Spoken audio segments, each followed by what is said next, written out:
Good evening and welcome to Across the Pitch, the soccer show for people who think that Mbappe is a bad song from the 90s. Jesus, mate, I'm going to have that in my head for the rest of the day. I appreciate that. Now, if you're tuning into a soccer show in the first place, I'm pretty sure that you maybe know who Mbappe is, but for those who don't, he is, of course, the French striker who also plays for PSG and was one of the leading scorers of the World Cup this year. Up and coming, one of the big names.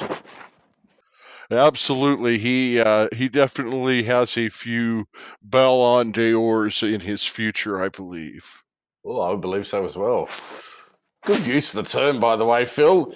I think, Phil, it's about time to introduce yourself there, hey? Yeah, my name is Phil Kennedy, and this is my co-host, Arran Airs, if you want to introduce yourself. And hi there, I'm Phil's co-host, Arran Airs. And thank you again for tuning in for our very first episode. And I think that we should really start off by talking about how this all got started. And this is really a conversation that started, what was it, about 5 years ago with the 2014 World Cup. It was about 5 years ago. You wouldn't leave me alone. You were picking my brain for little insights into the game, which you to your credit, were trying to learn more about. I remember one of the main things I kept getting at you about was that like many Americans at the time, I watched soccer once every 4 years, and I really feel like that's kind of who this show is directed at, because I know there's a lot of American soccer fans out there. But like me, they only watch soccer once every 4 years, and there's just so much more to the game. And yes, absolutely. And you don't watch the game every 4 years anymore, do you, Phil? I don't watch it every 4 years. How many games have you watched in, say, I don't know, the past 4 weeks? Just off the top of your head. The past four weeks, maybe 60. Yeah, I can't even say you're like an aficionado of the game anymore. You're actually obsessed with it. I think I've watched 60 games all year. Well, I mean, it's an exciting game, and I think that's the biggest thing is once I got past the every 4 years part, is that there's so much to it, and I think one of the things that we were talking about is that the world soccer field, if you will, it's very similar to the way that NCAA college basketball would be in the U.S., where you have all the different conferences that compete to play in the big tournament at the end of the year. Yes. You're going to have to tell me where you're going with that, mate. Well, so I think that one of the things that we were talking about was that I had this idea that there should have been this World League per se, where New York and London and all the big teams had or all the big cities had a team and all the best players. Right. But that was before I understood about things like the Champions League and the Europa League. And yes, you're right. And I still remember one of your funny comments in there. It was like, why can't I see Wayne Rooney, for example, play every week with Ronaldo? That's what should be happening. Exactly, and that brings us, back to what we were talking about is with the Champions League, for instance, we have seen Mohamed Salah play against Kylian Mbappe twice this year already. Actually, yes, quite true. But Phil, so your love of the league, I guess you could say, the English Premier League, when did that start? That started on my birthday this year, August 12th, when I geared up for the first opening games of the season, and I don't think I missed a televised broadcast since. No, you haven't. No, you haven't. You quite often give me 5 a.m. wake up calls. Hey, we're here on the West Yeah, Coast. yeah. At least we're in Arizona where we don't do that ridiculous daylight savings. So the games all moved up an hour in terms of instead of starting at 4:30, they start at 5:30 in the Right, morning right. now. It's a little bit better. It's a little bit more manageable. When I was Yeah, a little more manageable. when I was living in Australia, it would be a regular. I mean, the early game would start at 12:30, so you'd be done by 2:30 a.m., and that makes for a short night. But the late games would start at 4 a.m., so you'll be waking up very early to watch these games. And there's been quite a few Monday mornings where I've woken up at 4:30 in the morning to watch these games from Australia. Oh, I can only imagine when you're in Australia trying to watch any sports that aren't in Australia probably has to be a Yeah, struggle. it's not fun. What time does American football start in You know what? Australia? I remember the year before I moved over here to the States, which was 2012. I can't remember who it was. The Patriots playing the Super Bowl, and I think I just got into work and I saw the fourth quarter. So that's not so bad, I suppose. 9 a.m., get to see the action end of the game. That should be fine. Yeah, so that would have been about 8 p.m. here. Sounds exactly right, actually. Yes, well, my love of the game goes back a little bit further, or a little bit longer than yours, Phil. And I don't mean to pull rank on you here, but I am. Oh, no doubt about But, that. You taught me everything I knew when I first got started. Like I said, I watched every 4 you do years. realise that most of the stuff I told you is bollocks that I made up on the spot, yeah?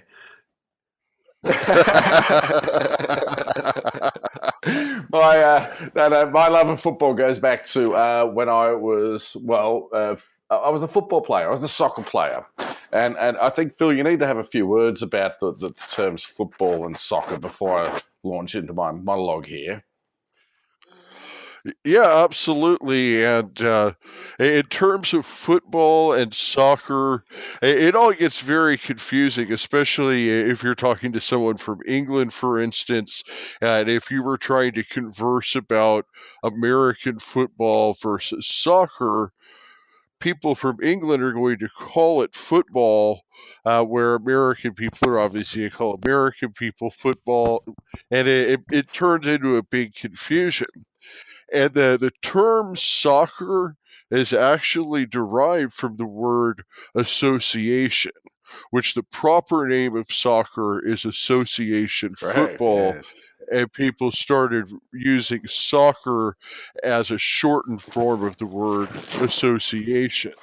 So the easiest way when trying to speak about football versus football per se is to refer to American football or association football, both by their proper terms. And that's something that we're going to try to do on the Right. podcast because a big part of this is going to be comparing association football with American football, basketball, baseball, those types of things. So just to keep everything clear for everybody because we're hoping we will have some listeners in England too. So They'll probably get a good laugh out of us, I'm sure.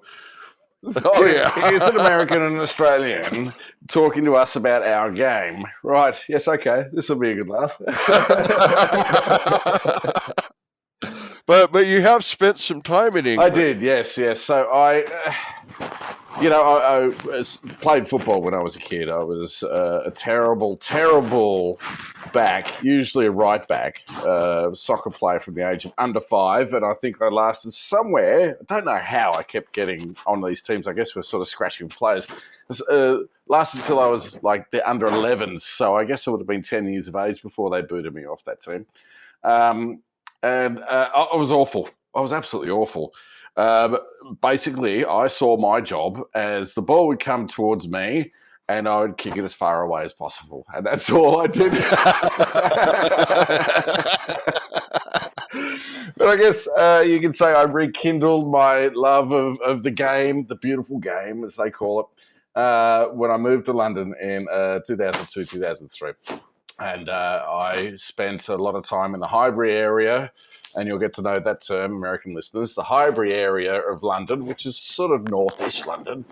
And I watched pretty much a full season of the EPL, the English Premier League, and I fell in love with a team called Arsenal, but I didn't realise that I had up until the season ended, and they'd won the FA Cup that year. And the next weekend, I found myself at a loss for what to do. I was pining for the game, and all of a sudden I realised, oh God, it's got me in. This game's hooked me. And there's a very good reason for it. And I think Arsenal probably have a lot to do with it. Arsenal FC, the greatest team in the world has ever seen. We can chop that out, Phil, by the way.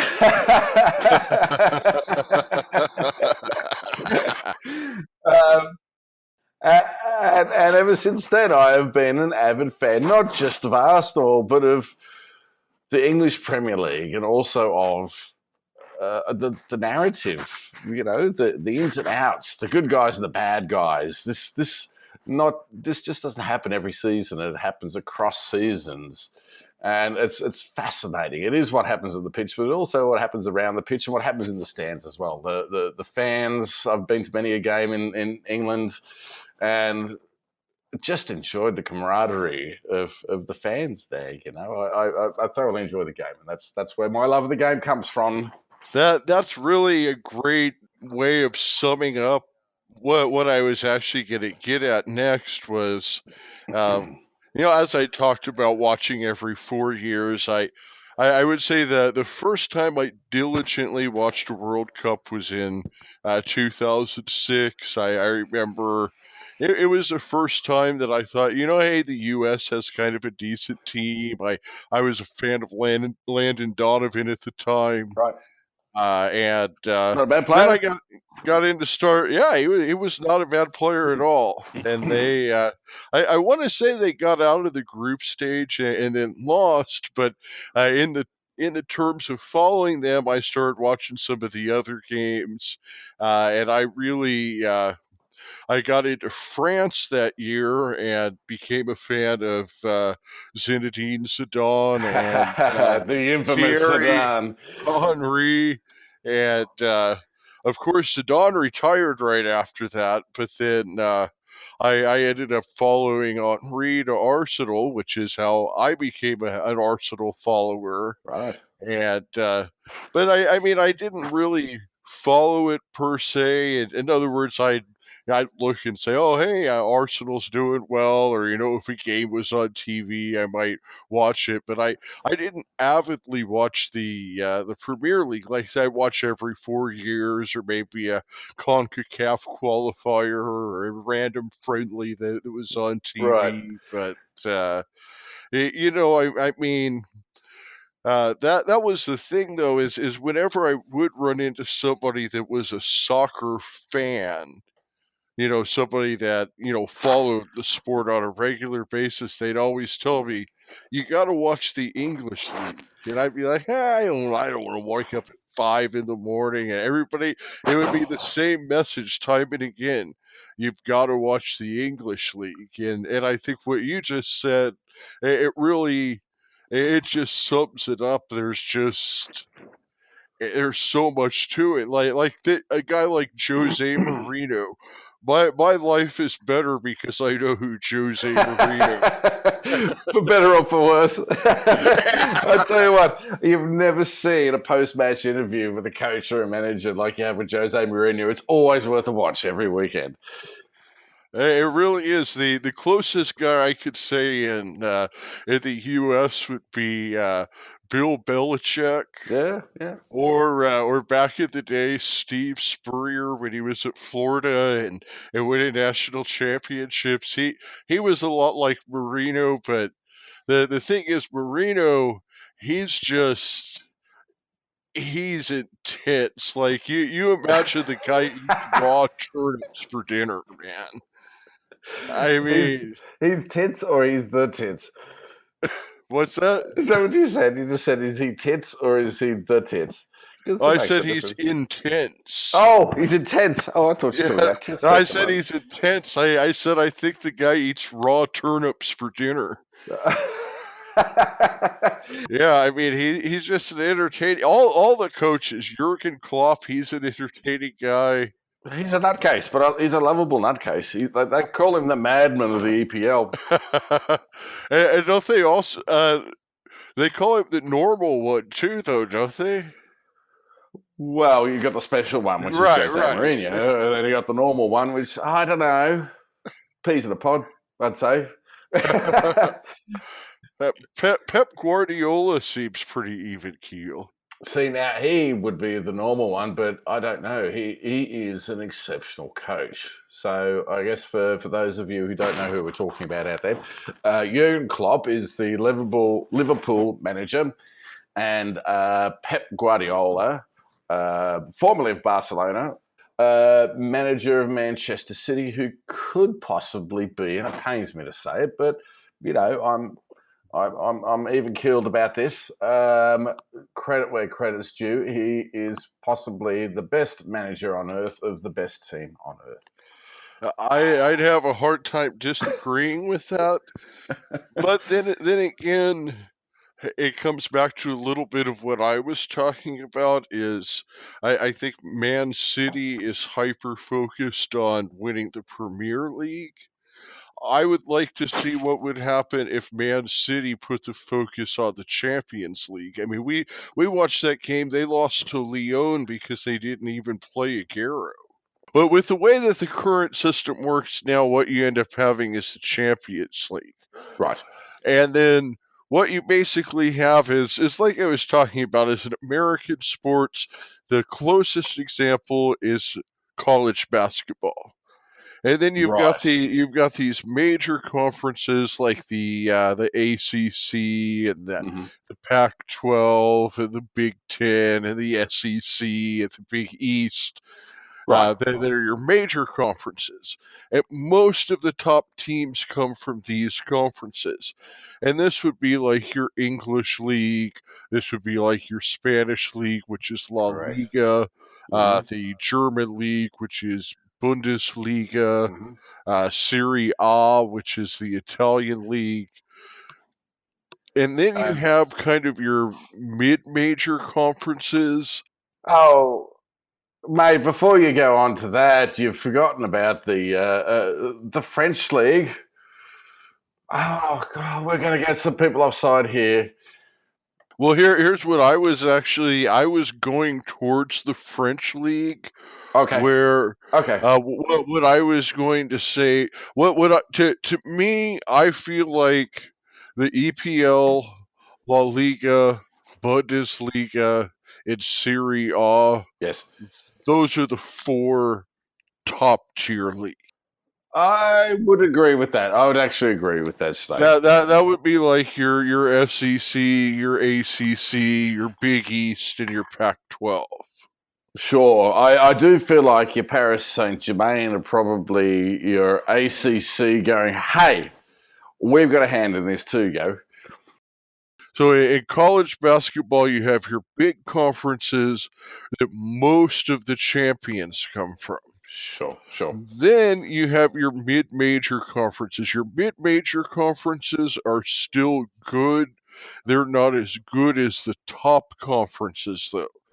And sometimes your mid-American conference or your mid conferences will have a powerhouse team.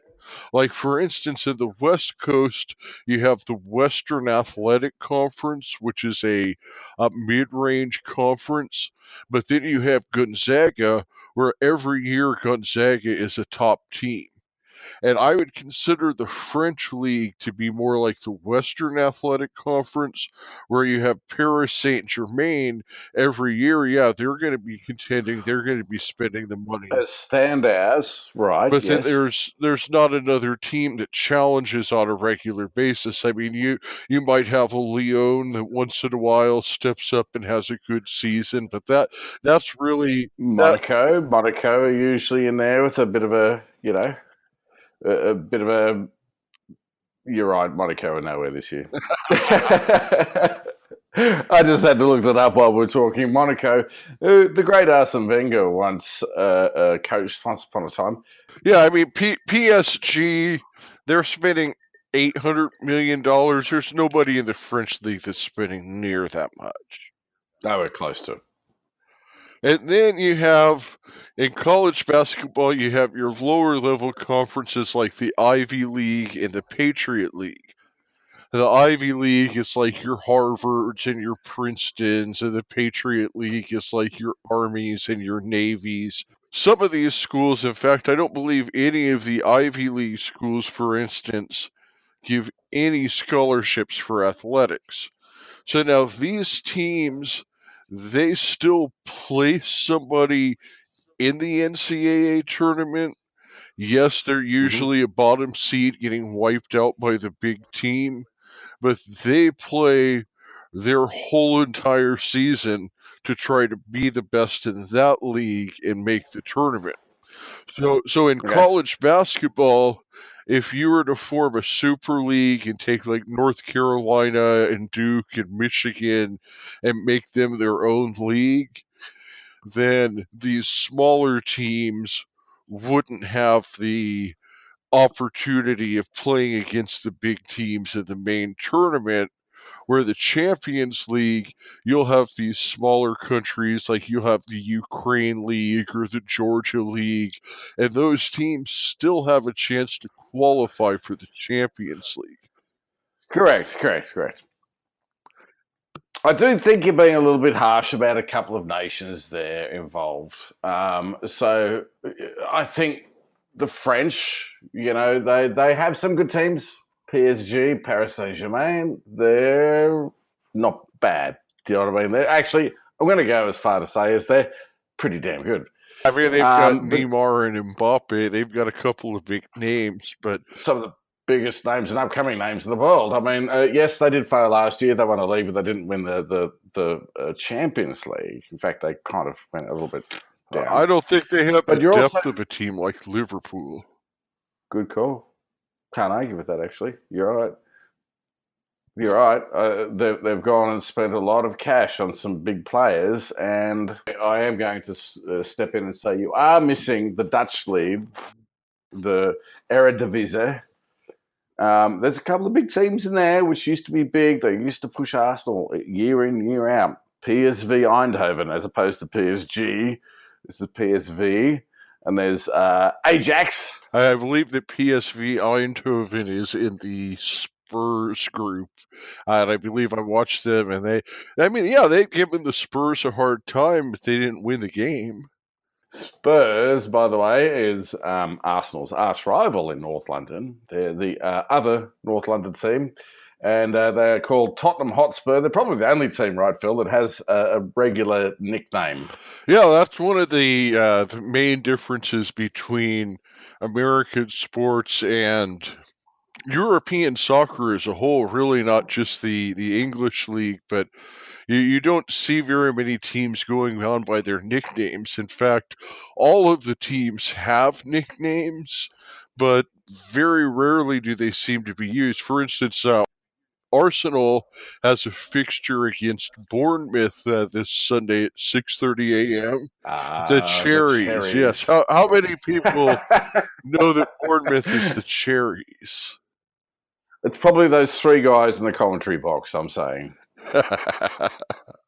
As we continue with these podcasts that focus on European football, but more specifically English football, we're going to focus on one smaller level team each week. We're going to discuss the history of these teams, maybe some of their top players, recent matches, and most importantly, who's about to get promoted or relegated. And we'll be talking about promotion and relegation later in my blog, and I will make sure I make a note of that because that will be my next blog topic.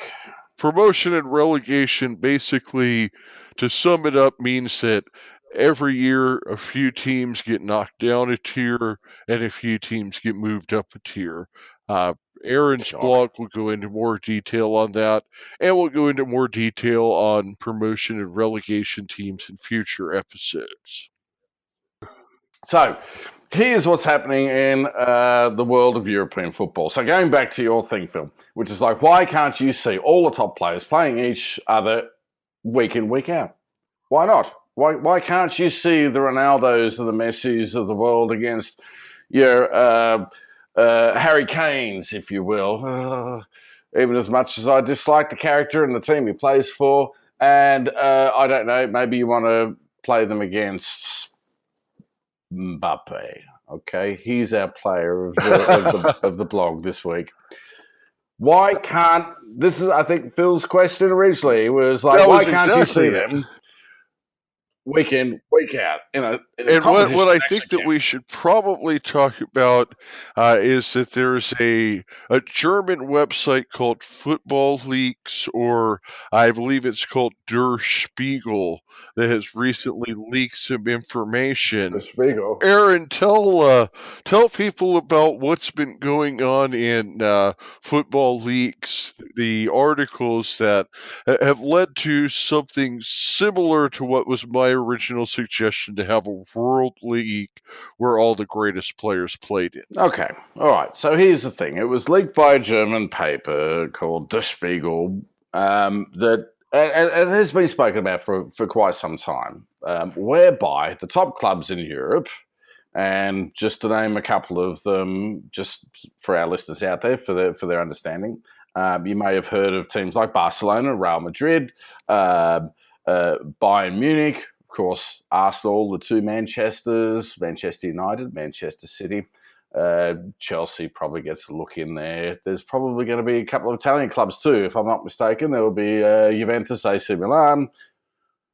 Basically, what I believe that there was 11 that were specifically mentioned, and I think that you covered almost all of them. There was like you said, it was from the Spanish league. It was Barcelona and Madrid, and it was AC Milan and Juventus, and then you had Bayern Munich.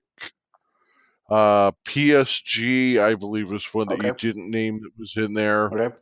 And then, yes, Manchester United, Manchester City, Chelsea, Arsenal. Did Liverpool get a mention? And Liverpool, yes. Right. That was the fifth one.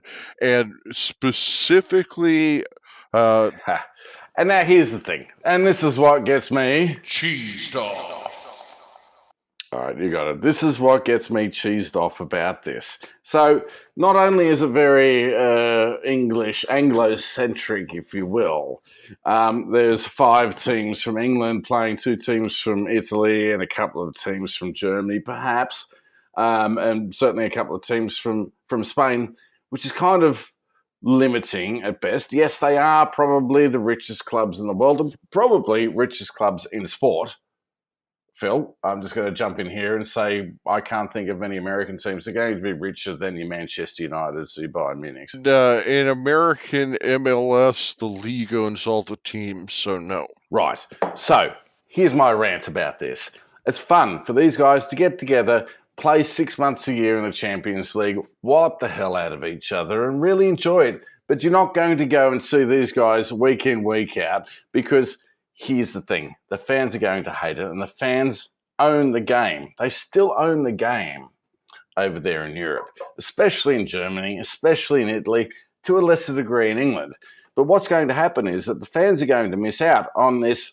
And I've been to a North London derby. A North London derby, for the listeners that haven't heard, is Arsenal versus Tottenham Hotspur. It is one of the biggest local rivalries on the calendar. There's a couple of others. We'll go into that later. That won't happen. Probably the biggest rivalry. Certainly, in my mind, it is, yes.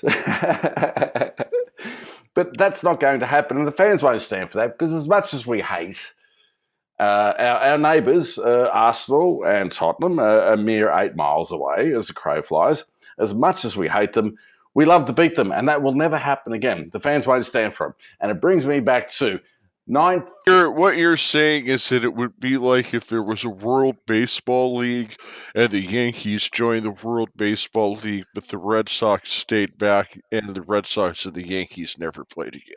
You've absolutely nailed it, Phil. Thank you very much. For instance, being a lifelong Dallas Cowboys fan, I wouldn't want to never play the Redskins or the Eagles again. Because I've been to a North London Derby match, and it was quite incredible. I was invited along to a match. It was, it actually wasn't a North London Derby match. I think it was a League Cup semi-final.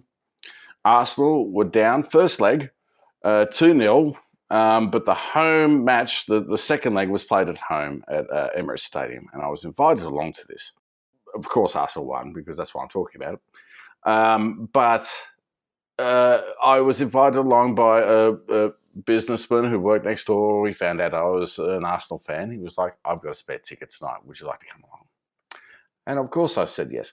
So he said, "All right, meet us at the George Graham pub in North London, not far from the stadium, and make sure to wear red." Of course, I forgot that last little bit, and I wandered into the pub, or at least attempted to wander in the pub with my blue scarf, which is the only one I owned, because I was living in London and everyone's poor in London. So I don't know if you want to edit that out, but it's kind of funny because it's true.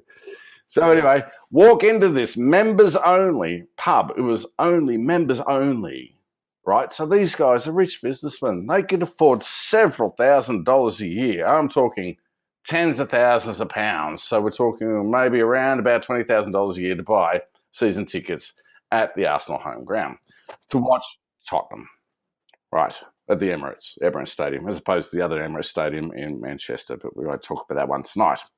All was going well. Once I discarded my blue scarf, I think it's still sitting in the snow over there. I was allowed in and had a couple of beers. All was going well up until a police escort went past, and there were a couple of Tottenham jerseys in the middle. I think there was probably maybe about 4 to 6 of Tottenham fans being escorted from the local train station to the Emirates Stadium, to the Arsenal ground, with a full-on police escort. These guys were in riot gear. They were surrounded by police on all sides, and they were taken in batches from the train station to the ground. All of a sudden, these rich businessmen dressed in their red scarves and well-to-do and clinking glasses of God knows what, Chardonnay or probably something like that, turned rabid. All of a sudden, there was spit all over the window. They're banging on the doors. They're trying to get at these guys. I'm sure it was all for show. Or was it? I don't know. I actually think there was an absolute passion there, because they had a police escort from the train station over to the stadium. Now, that's the sort of thing you're going to miss out when you have a European Super League. That stuff doesn't get manufactured. That's bread. That's bread. That's grassroots stuff right there. You know, that's what I'm cheesed off about this week. That's the kind of passion that's the reason that I won't have anybody from the Dodgers on my fantasy baseball team. Just to play devil's advocate, because I mean, honestly, at this point of understanding soccer or association football, and specifically the English league, I would not want to see those teams leave. But just to play devil's advocate, there are some advantages. Particularly when you think about one of the things that I know is proposed with this is that there's 11 founding teams, but then it would be a 16-team league, and I guess 5 teams get promoted and relegated every year. That's a pretty hefty promotion relegation there. I don't know if it's necessarily that all 5 go up and go down, but I know that there's proposed to be 5 slots that are in lieu and then 11 secured teams. Now, personally, I don't know that 11 teams should be secured. I Oh, don't know that I necessarily like that. But at the same time, so you have this major league, and now you have, instead of the Champions League, you have all these other teams that are fighting to go play the big clubs. The other thing is, so you mentioned okay. Leicester City earlier, and you said, Leicester City, they had that one lucky year, they'll never win the championship again. Well, I didn't say that, but Everton was a team that we were talking, Everton, they're probably not going to win the championship very often. I don't However, think Everton are going to win 8th place, just so you know. however, let's say this. Say that you take those 5 teams out of the Premier League.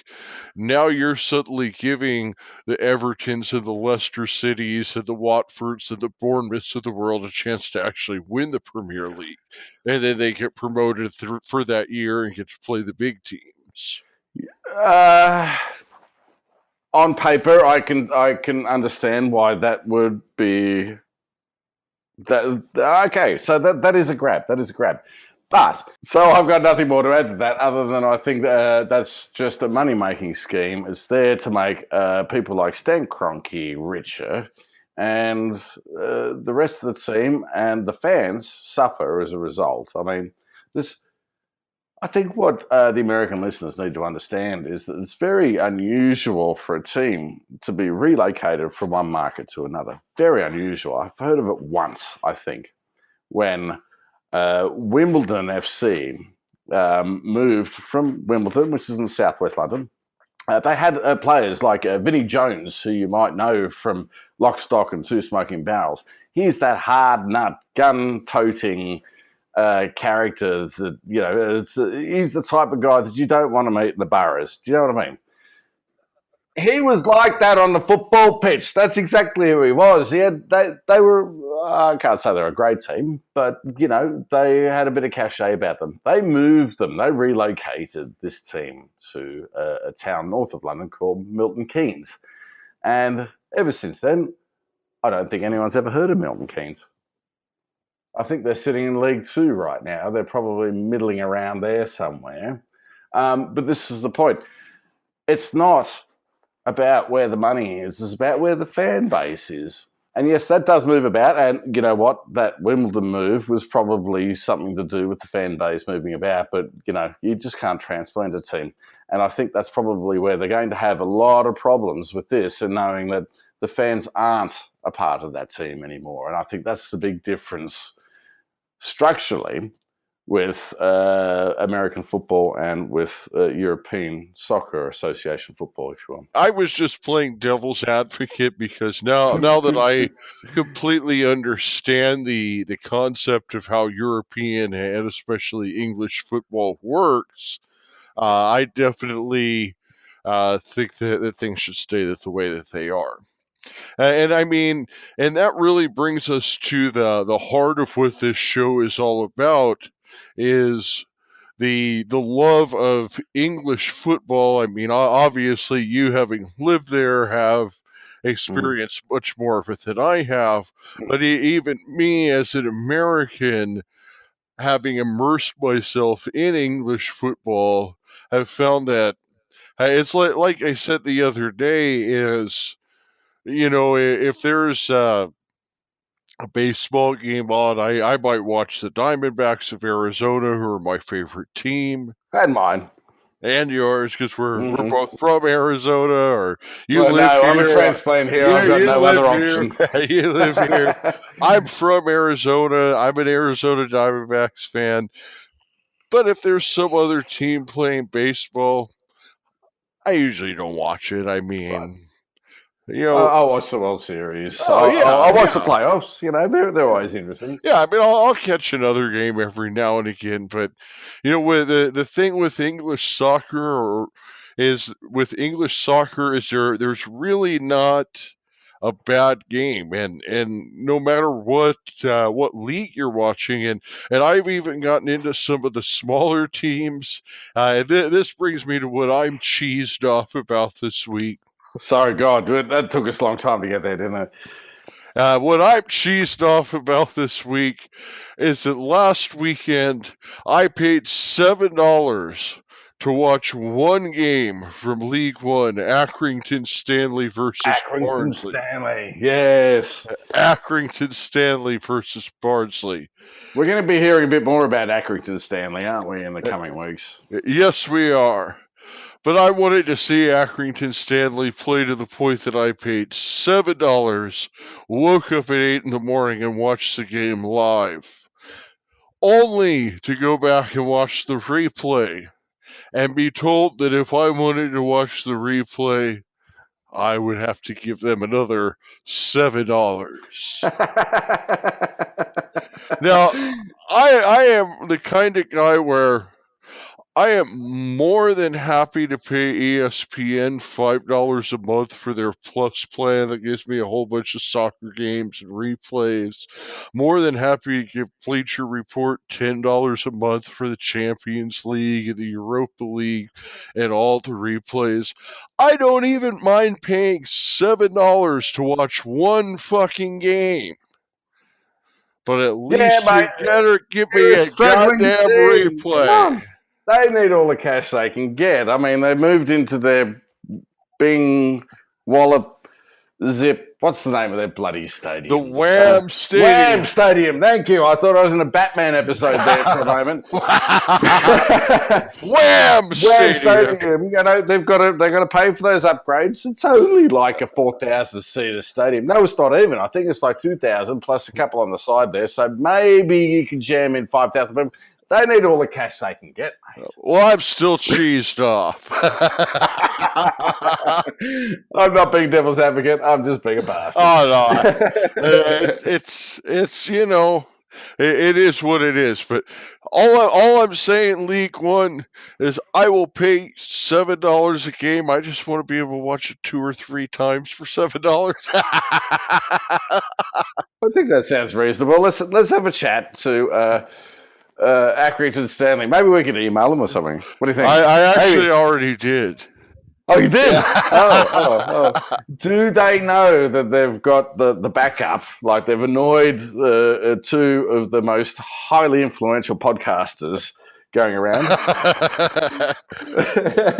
The reason I emailed them in the first place was I emailed them asking how I could watch the game in the U.S., and they never responded. And then finally I found out that I could buy it for $7 through the Barnsley site. Well, that's outrageous. So your money just went to Barnsley. It didn't actually go to Accrington, did it? No, and so if I want to watch it this Saturday, which I probably will because Arsenal's on Sunday, I gotta give $7 to Rockdale. Rockdale? Oh, no. Come on, Accrington. Pull up your game there, guys. We need to have... All right. Yeah, I'm cheesed off that they won't let me give them my $7. Right. Now I'm cheesed off as well because we want to support you guys. For some reason, you've become our mascot club, if you will, and we can't give you money. Sort it out, lads. Sort it out. And that brings us to our next segment, which is actually named in honor of Accrington Stanley. Who are they? And it's called Who Are They? Who are they? Who are they? Who are they? Who are they? Who are they? Tell us about Accrington Stanley, Phil. Well, first, why don't you tell us the history on Who Are They? Right. Yes. So Accrington Stanley are probably most famous, not really for their on-field presence. I think they've been promoted up to Football League One this year, which is 2 tiers below the English Premier League.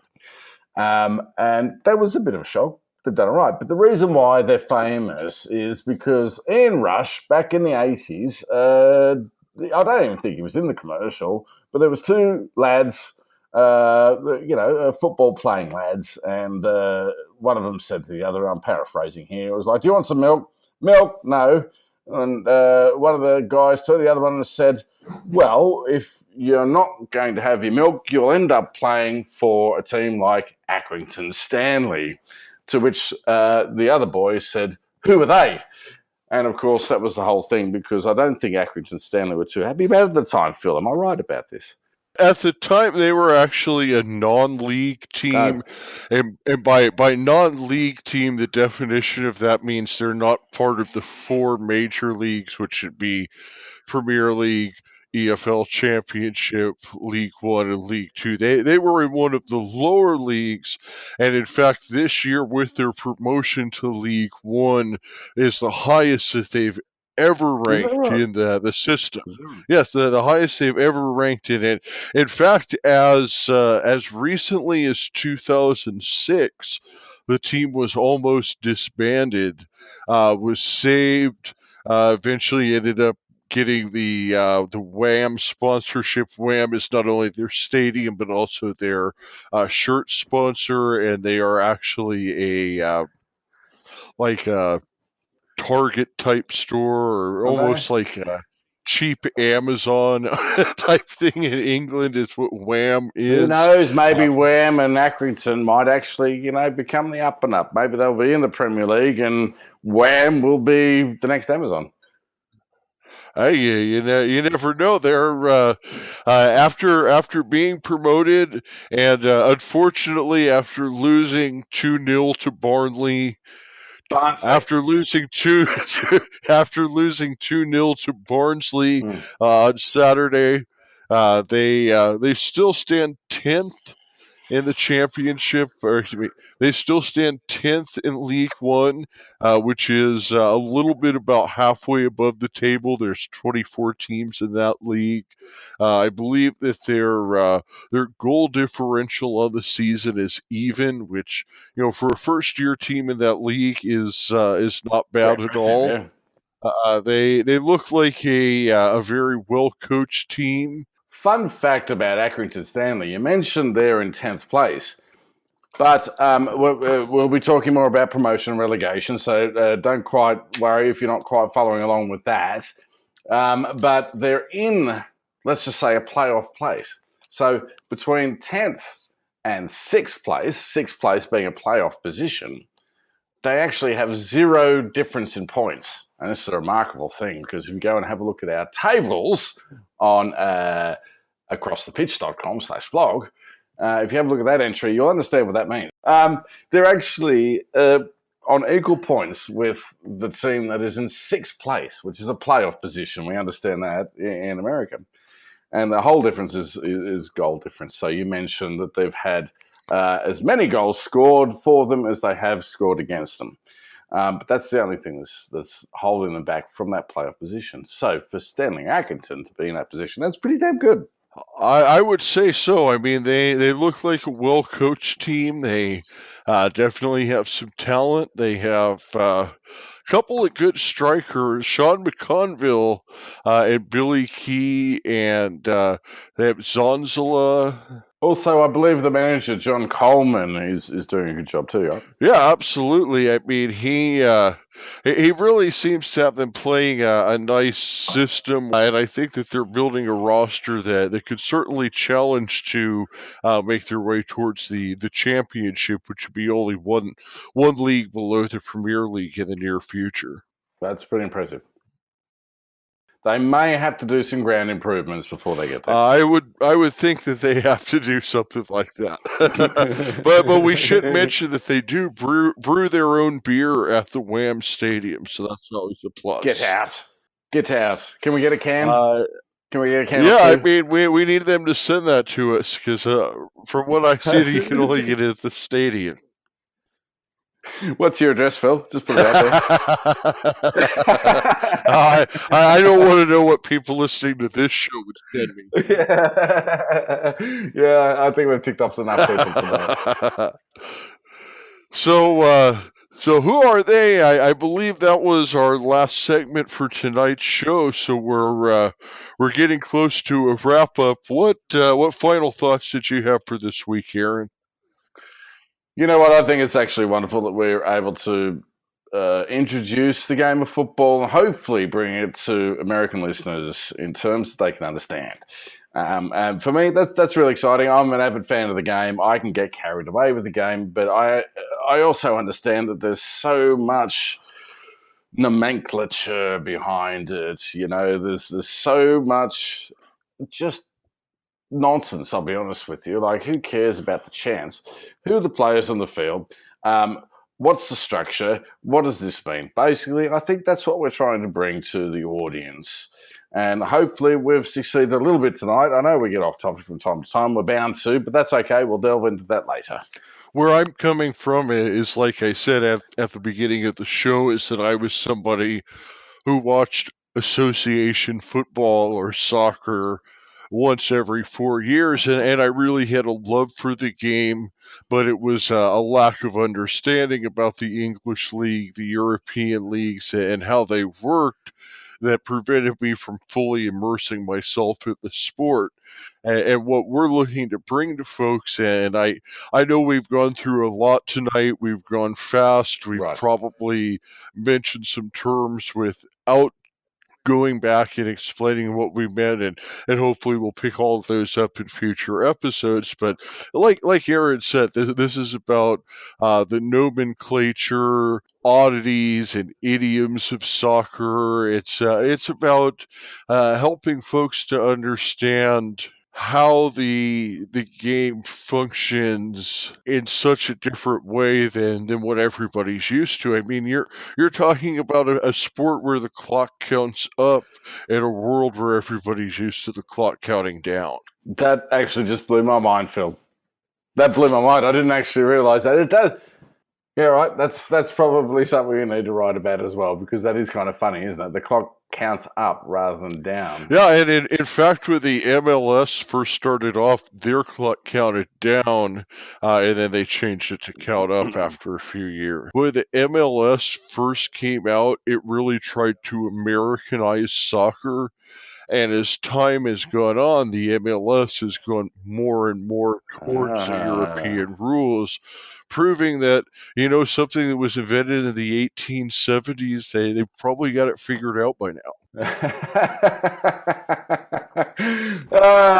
We're going to talk about VAR, and we're going to talk about video refereeing decisions in a later episode.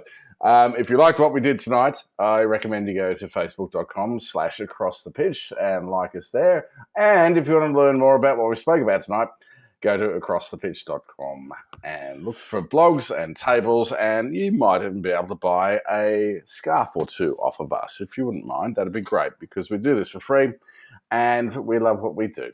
I couldn't have enjoyed my time more tonight, and thank you to my co-host Arran Airs. I couldn't be more excited to bring soccer to America with my good friend, my brother from down under. and yes, please stop by acrossthepitch.com. Our podcasts will be available on Spotify, Libsyn, iTunes, all the places that you normally listen to your podcasts at. And also, if you have any listener questions, feel free to shoot us an email at contact@acrossthepitch.com, because we don't have any questions yet.